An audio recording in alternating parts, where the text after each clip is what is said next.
Cool. All right, we're live. Okay, guys, I have Gavin here. I just met Gavin, but he's a wizard, so I was like, hey, I gotta talk to you. We gotta do a YouTube video. So, Gavin owns an agency, email marketing. Really specializes in helping e-commerce companies. He's worked with lots of incredible, very successful e-commerce businesses with their email marketing. His company is called Inbox. Where are you originally from? New Zealand? Yeah.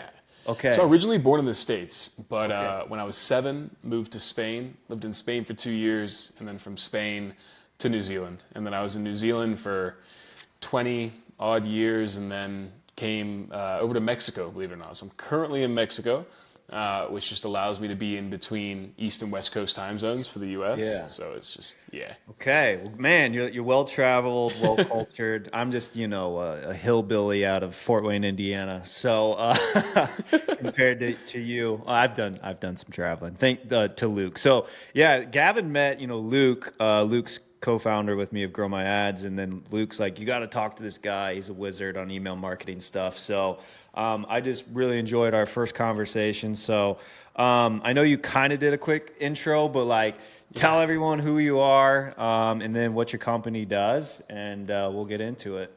Yes, so I run Inbox, which is an email and SMS marketing agency. So we just do email and SMS. And in a really basic sense, we take people from subscriber to customer, and then ideally from customer to repeat customer. I've been in the space for a while now, helped businesses pretty much across every single e-commerce niche you can think of, all the way from furniture brands to supplement brands, all the way to fruit and vegetable companies, subscription boxes, the whole 9 yards. And yeah, I mean, essentially we dial in the SMS and the email. Typically, we're working with businesses over in the U.S. for the most part, but having been from New Zealand and obviously I have an American accent, I just never lost it. A lot of our work is also in that Oceania region, so Australia, New Zealand, and then we have a few businesses over in the U.K. as well that kind of leverage our stuff. But yeah, that's us. We decided to pick one thing, do it really, really well, focus just on that, and it's been awesome. I mean, email is one of the more, as far as like marketing goes, I think one of the least understood. Now, everyone knows, we need traffic, we need ads, but a lot of people don't really know what to do after they get that email subscription, how to use email to convey the values of the brand, the actual brand itself, the people behind the brand, and using it as a way to, cross-sell, upsell, layer in discounts for people based off their purchasing history, which I want to talk a little bit about today. But yeah, it's such a powerful tool when used properly. Yeah, obviously we talk to a lot of e-commerce companies here at Grow My Ads, and I'm always fascinated by a lot of them, and you get into the weeds, obviously we're helping on the ad side quite a bit. But then, as we get into the back end with them, understanding their business, understanding where revenue is being generated currently, because we like to go beyond, just looking at in-app metrics. Like our big thing, especially with e-commerce brands, is like, what's your INCAC to LTV, and like, what are you guys doing anything to increase LTV? Are you doing any order bumps throughout the year? Are and you get into it and it's like, guys, what are you doing on email? And then Yeah. same with lead gen. Most of them don't do anything there either. It's like, well, we blast out the list, and it's like, okay, you guys are, and then you look at their revenue numbers from email, and it's like 1% of their total revenue. And so I'm always like, challenging them.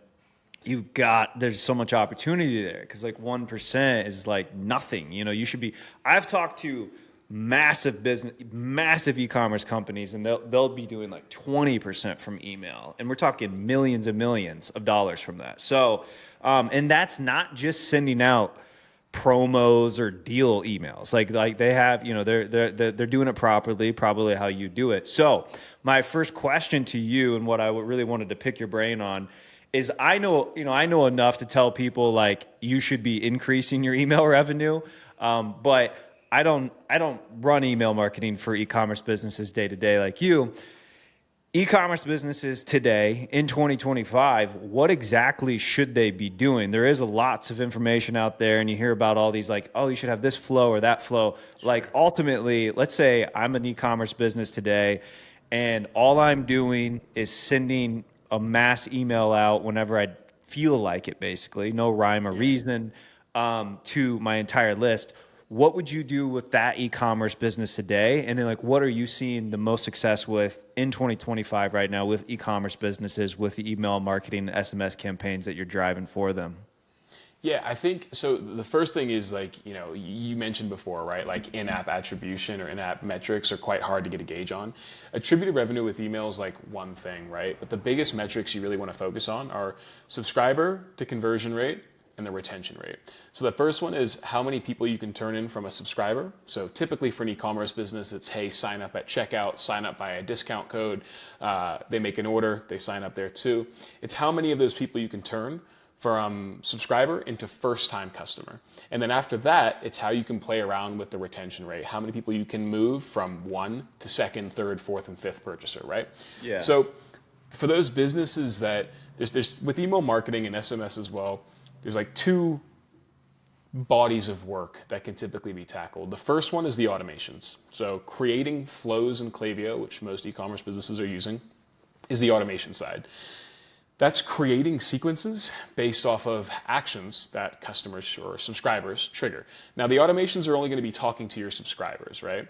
The other side of the other body of work is the campaigns. So that's essentially emails that you're sending out on a regular basis to your database. Now, for the businesses out there that are just blasting their list, it's a bit of like just don't do that. First thing you want to do is you want to segment your audience.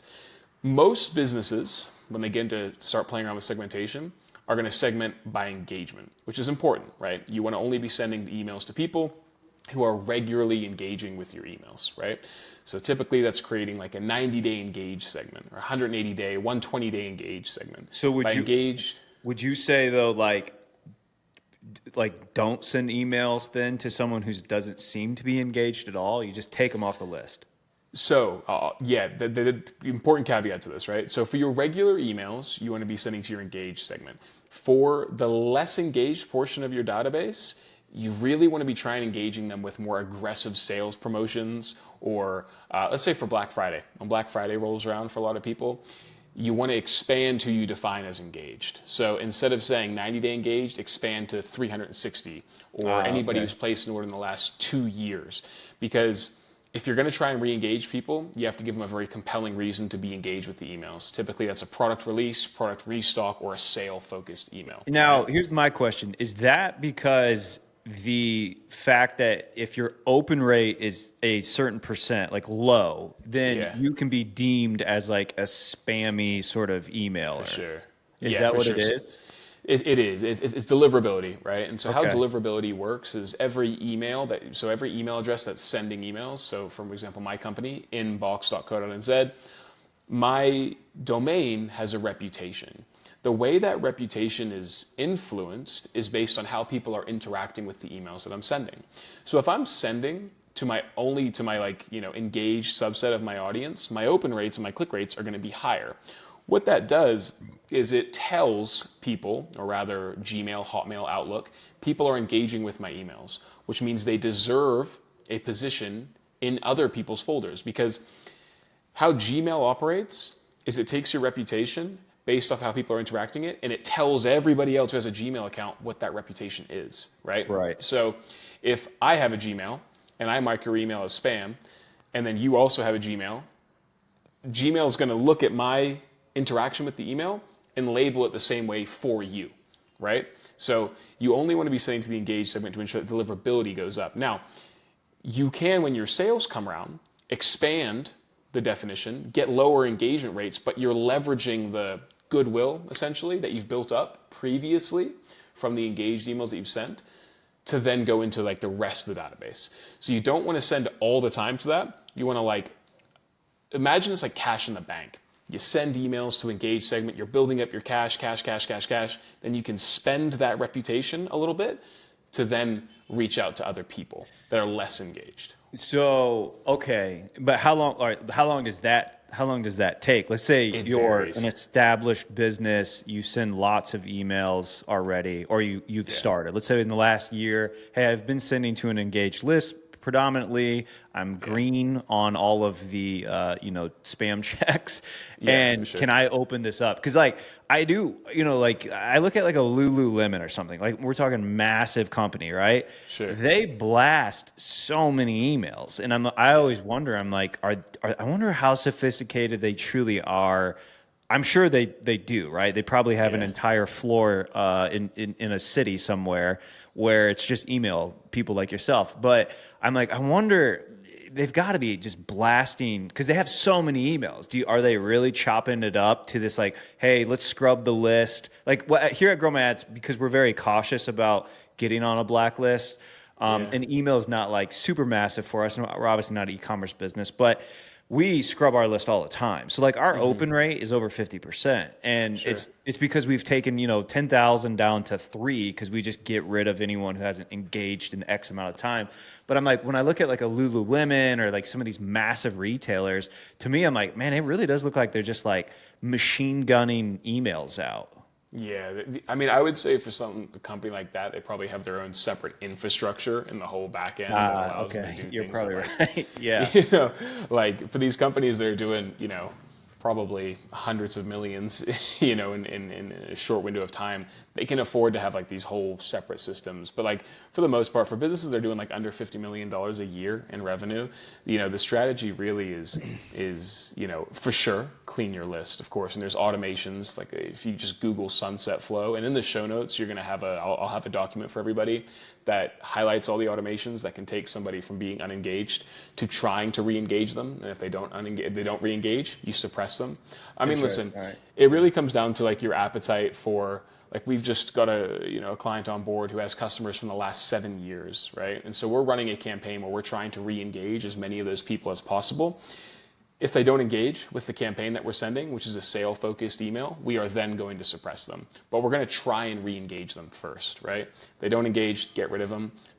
You're probably not going to want to send them an email anyway because they're not going to open it. That affects your deliverability in the long term. Also, it just saves you money on billing. I mean, Klaviyo's not necessarily the cheapest platform out there, which most of you guys listening to this are probably going to be using if you're doing e-commerce, email marketing. Lower your billing where you can. So, yeah. Is it so? Sorry, I do have lots of questions. Go ahead. Like when you talked about what to do to re-engage people, you're saying do like a sale. Is that like like a universal thing you always will test, or is it hey, let's say they sell, let's say they're a golf retailer. Yeah. Is it a sale or is it like actually let's get them re-engaged with valuable content again that we've maybe produced? So instead of trying to sell them, you're just bringing them back into your, world through valuable content. Is that a play as well? I think we have to look at like what we're defining as engaged. So I would define a engaged reader as somebody who has opened or clicked an email, right? Now, if you think about like what's a compelling reason for someone to open an email, and keep in mind, like certain concealers out there prevent you from actually getting an accurate read on who's opening your email. I'll just caveat that.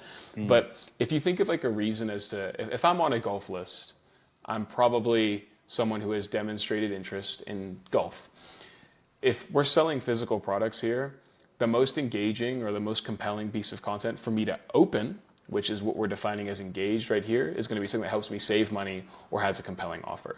In my experience, the emails that typically generate the most revenue, it's sale, product release, and product restock. Those emails typically get the most revenue. So we can make an inference from that, like, okay, well, if they get the most revenue, they're probably the most engaged emails that we send. And you look Yeah. at it, if you send in campaigns regularly, if you have in your subject line, just a tip here too, subject lines with numbers at the very start tend to get better engagement rates. It's just pattern break in the inbox. Yeah. Okay. If you have an email that goes out to somebody who hasn't opened an email in the last 2 years and you have two subject lines, one saying golf tips to improve your swing versus 30% off anything in store, I'm probably going to more likely engage with the 30% off in store. That makes sense. Yeah. And what that does is that then pulls me into the engaged segment, which you can then start running that more lifestyle educational content. That's another thing a lot of businesses should be doing too, is leaning into that lifestyle content too. That really, really, really helps just from an overall engagement perspective. Do you have, and so obviously I asked you a question and I've been now rabbit holing you down all these other areas with it, but like, Is there a formula there? So, like what you're saying right now, hey, absolutely, you've got to scrub the list and make sure you're only sending right now to engaged contacts, right? Which, so two questions, and they're not really related. So bear with me. One, the companies right now, I don't know, I'm sure you're aware of some of this, but like I get emails from companies. I'm like, never gave them my info. They're like using the software tools that will allow you to see who's visiting your website without actually like, because they have my data from somewhere and they just sell it, Sure, and sure. and now they've compiled it. You got like lead pipes is big for B2B. I think there's like some ghost one out there. Basically, you put a piece of code on your website and it will tell you who's visiting your website if they have their data. And my own personal, it's weird. I tested it real quick on Grow My Ads. We don't run it currently, so anyone who's visiting our website, we're not running this. But if you came to I came to my own website and it pulled just to test the software. It did Yeah, have my personal email address and my name and my LinkedIn account. And I was like, yes. that's crazy. I have now, because I'm going to millions of websites per day for clients and consultations and audits and things like that, doing research. I get emails from these websites. I'm like, I didn't give them my data. So I know they're running this type of software. Is that going to put some of those people on blacklist? Because like I'm like, how are these guys Yeah. getting away with that? Yeah, so you're talking about softwares like Retention, OpenSend. What those softwares do essentially is they have like a database of hundreds of millions of email addresses. They install a pixel on a customer's website. That pixel matches the browser with the database that they have. It's legal in the US. It's a little gray. With those softwares, you have to be super careful about like the emails that you're sending there, right? The reason being because, yeah, they haven't opted in. And so typically what those softwares will do is they'll have flows specific for people who are in those lists, right? And there are different series of automations, right? They are emails designed, they're a little bit more scarce. Typically, they're text-based emails to try and increase the overall engagement because text-based emails tend to get better deliverability. Yeah, those can absolutely trash your deliverability if you're not careful with it, right? Like if you have a list and you only send to the list of people who are solely coming from like retention or open send, yeah, it's not going to be the same quality as somebody who is explicitly saying subscribe me for email marketing. So yeah, 100%. I mean, that's on the deliverability side, right? Like deliverability is massive, it's super important. With the overall strategy though, one thing I really do want to talk about is you can segment by engaged. That's the first port of call. The second port of call though is segmenting people based off of engagement and purchase history. So priority number one for any e-commerce business is getting product into people's hands, okay? Getting product into people's hands for the first time customers, right? With your campaigns and with every single automation, you should be treating people differently based off their purchase history. So if we do a classic example of like a welcome series, somebody subscribes to your newsletter, 20%, 10% off their first purchase, they should go through a welcome series that reiterates that discount code, obviously. But here's the thing, a lot of businesses stop right there. They don't reiterate that discount code anywhere else in their messaging. What you should be doing is you should have two segments. Let's say engage 90-day customers, engage 90-day non-customers. You should have two different campaign strategies for those two different segments. Now, you can have if you do like lifestyle content on golf, you can send that email to both those segments. But Yeah. the engaged non-customers, the welcome series offer should be in that email. That discount code should be in every single email they get until they purchase. It's the same with the automations. At the very top of every single one of your automation, split people based off their purchase history. Non-customers on one side, customers on the other side. Reiterate that offer to get product into hand. Now, some of you guys listening are like, well, I don't want to give discounts all the time. If you're doing it in the pop-up, you're lying. And then also, you're going to make up for any loss in 10%, 20% margin, ideally, assuming you have a good business and a good product, on the repeat order rate down the road, right? And then also, most cases, the AOV on the second order is typically higher than the AOV on the first order. So what you're doing is compromising 10% margin to get, let's say, 10% more subscriber to conversion rate, but you're going to make up for it on the repeat order rate down the road and the increased AOV on that second, third, and fourth purchase, right? Right. So just encouraging that messaging across the line. Now, for subscription-based businesses as well, a really important thing to look at is when do subscribers, typically if we have so we've got supplement brands who are like, hey, we have a subscription-based product. We see people, if they stay on for 3 subscription rounds, the drop off rate is significantly lower. So what can you do to get people onto that third or second or fourth subscription round? And that can be playing around with incentives as well, right? Also with these incentives, just do percentage off. Don't do dollar off. Don't do gift with purchase. Don't do cash back. The reason we do percentage off is because it increases the AOV. The more you spend, the more you save. Gift with purchase can sometimes cut into your repeat order rate, also hike up your shipping costs. And then the points stuff, it's just a little confusing. It's like, how many points do I have to figure out here? Yeah. Cash back. Yeah, it makes sense for a coffee shop with like brick and mortar coffee shop, but when it gets online, if you're coming back regularly, of course. But like cash back, also to me, just always seems kind of like it's a little percent off. Now, so there's a question in my brain spinning with so many, but percent off. Is there a specific like minimum percent they must do? I would always recommend not going below 10%. 20% tends to be that sweet spot. I agree. So I say that because we did like an analysis. Actually, I have to give a shout out to them because I got most of my research during that time from another agency called Common Thread Collective. I don't personally know those guys, but I respect the content that they provide. It's very high value, very much CFO, like bridging the gap with finance and marketing, which is what I geek out on. But they did like an analysis. I don't know where they got their data. It could be through their own portfolio, but basically found like this was for Black Friday specifically. So I didn't know if this would apply universally, but like if you're not at least doing 20% off, don't do it at all. Cause like we've had clients before Black Friday, Cyber Monday's coming, and they're like, well, we don't, they don't like discounting. Fine, I understand that. But but we'll do like 10% off or 5% off. Like, don't do it. It's not even worth doing it. Like, no one's going to read that and care. So 20% off in that data was like the minimum, at least for Black Friday. So that's why I was wondering if there's a number you've seen on the email side that has nothing to do with Black Friday. So the Black Friday offer should typically be better than your opt-in offer. 5%, I'm like, it doesn't really. Nothing. Yeah. Doesn't really do a whole lot. Also, if you're concerned about margin, just add an extra fee to your shipping. Very few people actually look at the shipping side of things. So if you're like, I don't want to compromise, an extra 5% to go from 5 to 10% or 15 to 20%, just increase your shipping fees a little bit. No one's going to bat an eyelid on that front. Right? Really? Okay, that's interesting. I would feel because I always just feel like if you're not giving away, if you don't have the free shipping, then people are going to research competitors who might. Yeah.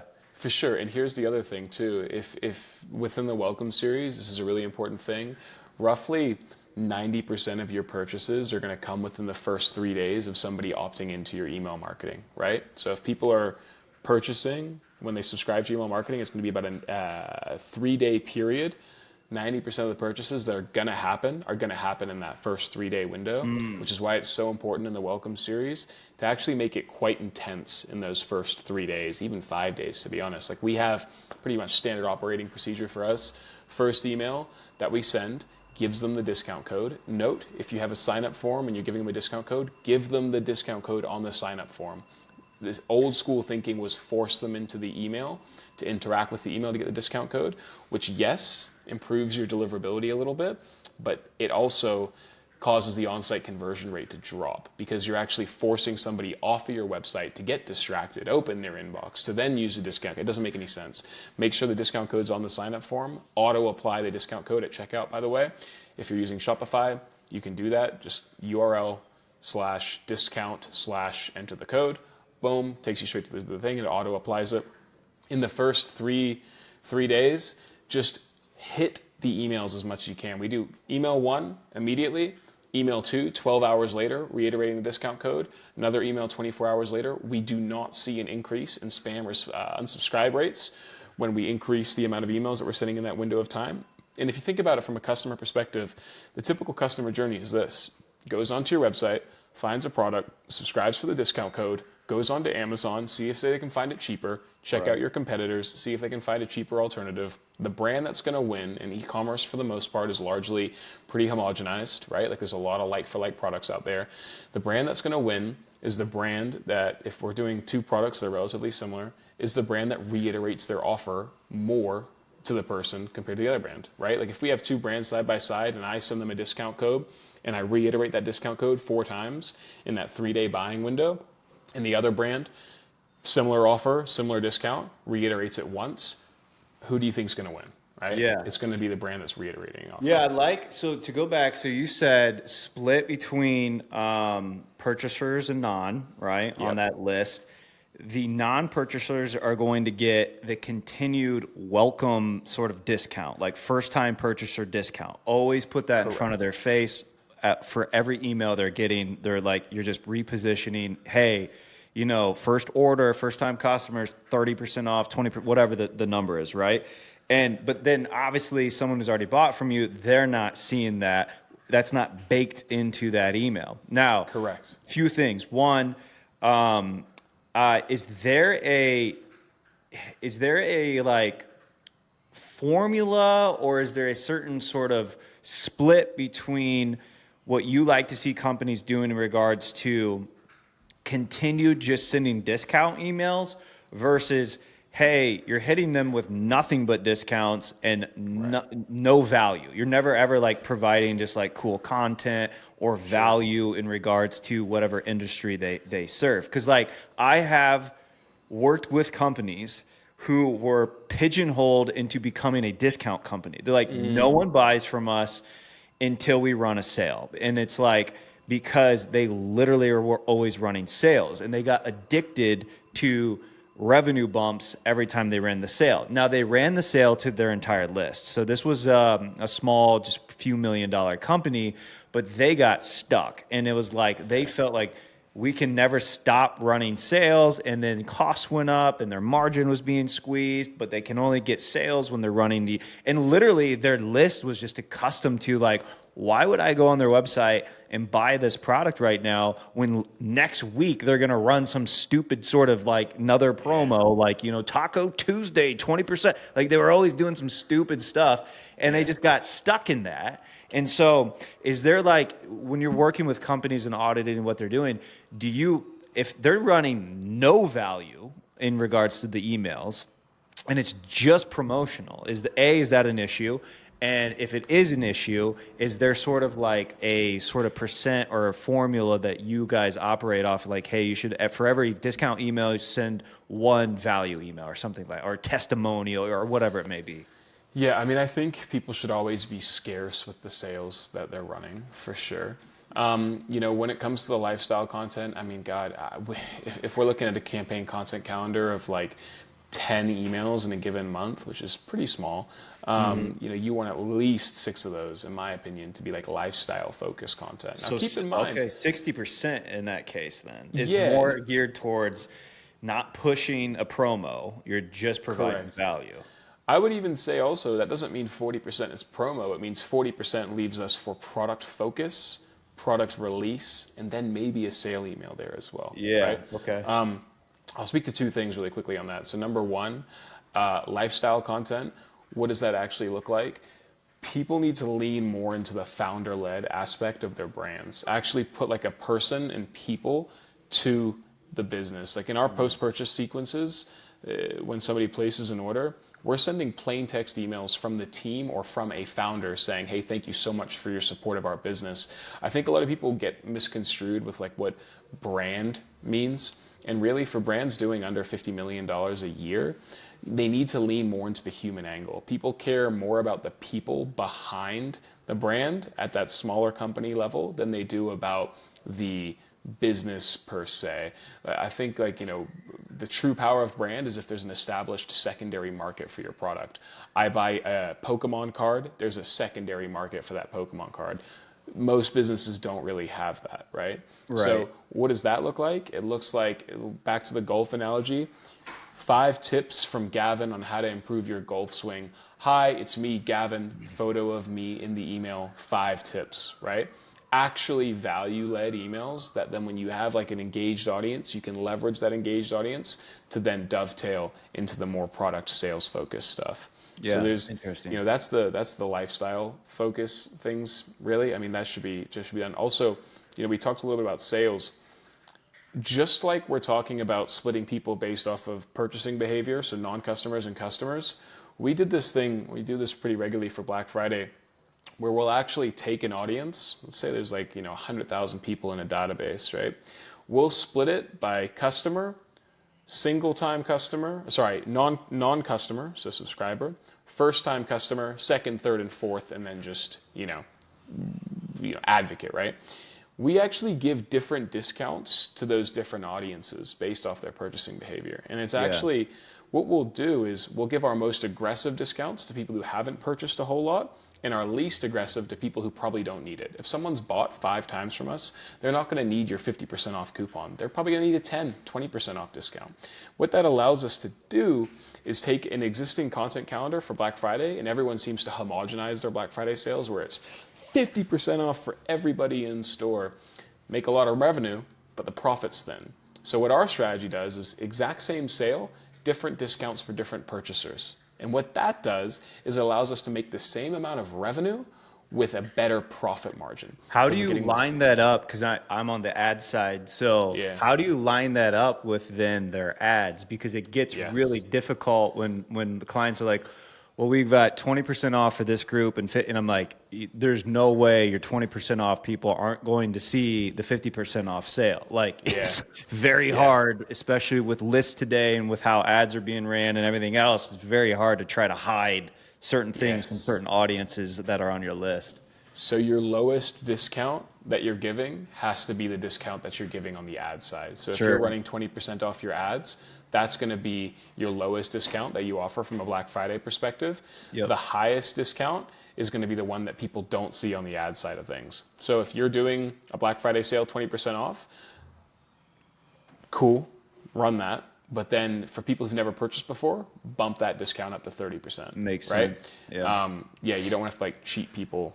If you have a big banner on your store, 50% off everything, cool. Just keep in mind that that banner has to display the offer that the most likely person to buy is going to get, right?